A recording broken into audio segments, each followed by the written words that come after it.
Press the bell icon on YouTube and don't miss another update. So, is your experience in government worse than you had imagined or better than you had imagined?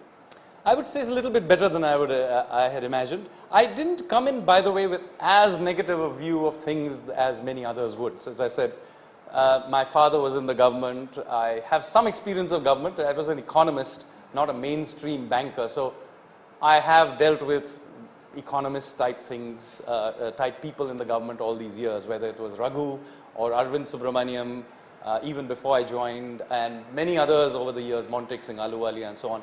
So I roughly knew what I was getting into. So it's not entirely a surprise, but still I was apprehensive. So I would say a little bit better than I had expected. Tell us about some surprises on the upside and downside. Well, obviously, one of the interesting things is, you do talk about how the bureaucracy, the economy, the country at large is a victim of bureaucracy. Well, let me tell you, one finding clearly is that the biggest victims of bureaucracy are the bureaucrats themselves. And let me give you an example.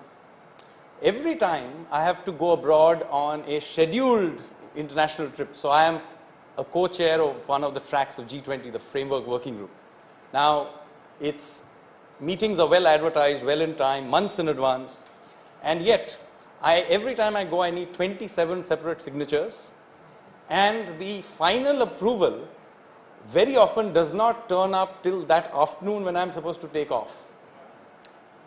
And now I know somehow they will manage to do it. Nevertheless, I have to admit that it is a disconcerting feeling that all the paperwork hasn't been done till like 5 hours before I'm actually supposed to be on the seat.